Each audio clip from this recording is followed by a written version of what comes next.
He's now picked up a third case. Is this right? That's correct, yes. Mr. Jenkins, you now stand charged with the offense of reckless driving. You are facing up to 30 days in jail and or a $500 fine. We are going to do probable cause. You have the right to remain silent. Anything you say can or will be used against you. Yes, Judge. On January 12, 2025 at 6:26 p.m., the officer observed the defendant's vehicle traveling at a high rate of speed on a feeder road without headlights on. The officer checked the speedometer and it read 80 miles per hour while the defendant's vehicle was traveling faster. This occurred in a 50 mile per hour zone. The officer observed the defendant's vehicle make an unsafe lane change, cutting off a motor vehicle and reaching a speed of 106 miles per hour with moderate to heavy traffic. The officer observed another unsafe lane change while attempting to catch up to the defendant's vehicle. A traffic stop was initiated and the officer made contact with the defendant, the driver of the vehicle. Mr. Jenkins, I'm going to find that there's probable cause to go forward with the case. Does he have a valid Texas driver? Yeah, eligible. I'm now revoking your bond on the other two cases. You will go into custody with me because you picked up a third case, sir. Goes with you. Judge, he also is wanting me off the case. So I didn't know if we wanted to address that. I'm not going to talk to you about this case. You have a lawyer. You need to talk to the lawyer. Talk about my two cases before that, sir. I'm not going to talk to you about this. We'll put you in back if you want. I can give you a new lawyer today. Okay, anybody? I'll give you a lawyer, another. If you want to get off, and I'll provide you another one. It's the third case. Unacceptable. If you pick up a fourth case, holy moly, I'm going to absolutely lose it.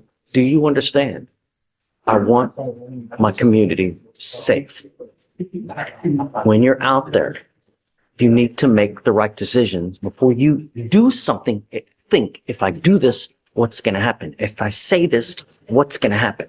And if it could lead to a bad result, then don't do it. Do you understand? Can you run his license to see, does he have a valid? Eligible, Your Honor. Okay. You're not allowed to drive unless you have liability insurance as well.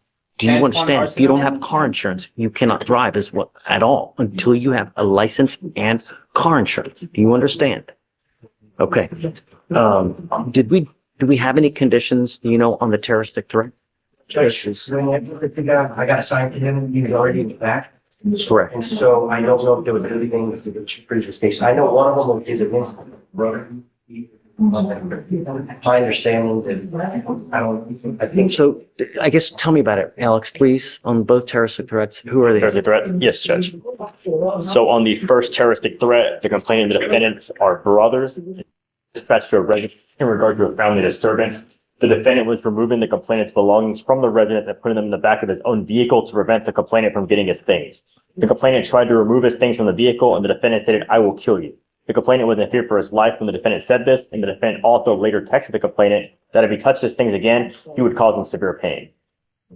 This is the second one. And the second terroristic threat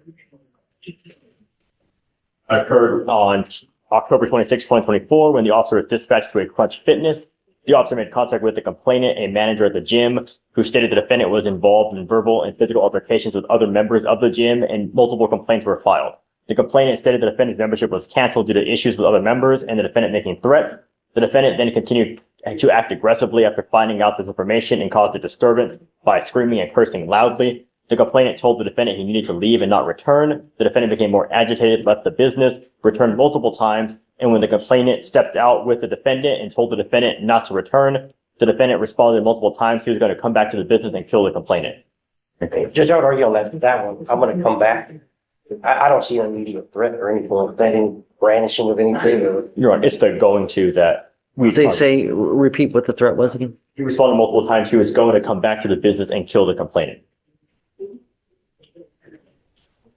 I'm gonna come back, And just like that, the situation escalates. He's already out on bond for 2 cases, and now there's a third. That's a massive red flag in the eyes of the court. When someone picks up new charges while on bond, judges start asking one key question.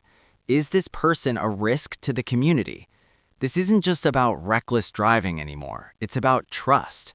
And once that trust is broken, bond can disappear fast. If you were the judge, would you give him another chance? I think that there's enough to go forward.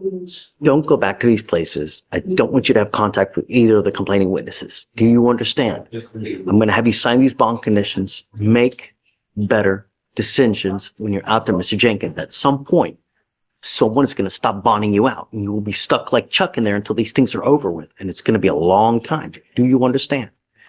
You've asked me to give you a different lawyer. This isn't Burger King where you get your way. I will not give you another one. If you're unable to get along with Mr. Perez, then probably not him. Do you understand? Yes, sir. He may tell you things just because you don't like it. It doesn't give you a cause to complain and I don't like this person. No, he's going to give it to you. I've worked with him for many, many years. I trust him. He does a good job. That's why we gave him to you. You understand? Okay. So we'll have you sign these bond conditions, and after that, you'll be free to go. So he was not, I guess, having a good time with the prior lawyer. Sure. So, I've spoken with his mom already over the weekend. okay. We had a really good talk about what was going on. I didn't know she was gonna find him out as soon as she did, so we're about to go have a talk to the factory about it. My guess is, though, is that if it's mom, she's not going to continue to do it because every time she bonds you out, all you're doing is you're giving free money to bonding companies. When you pick up new cases, all you're doing is you're giving money away. And I'm sure your mom doesn't have unlimited funds to just keep putting money away. Get a clue. What do you do for a living? I worked for Uber because the job I was doing, No, I just want to know, are you fully employed? no, at the moment. You need to get a job. You have too much time on your hands and you become self-destructive. It's hard to get a job because of my record. I should tell you something. Do you think it gets easier in life?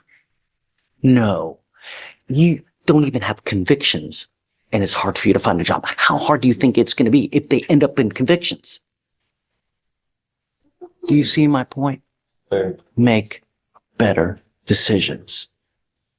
95% people are in there because no self-control. All right, Matt.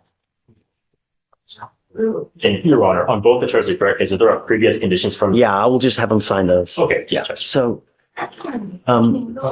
Matt, these are state's bond conditions, so they've already been filed. All you need to do is sign them.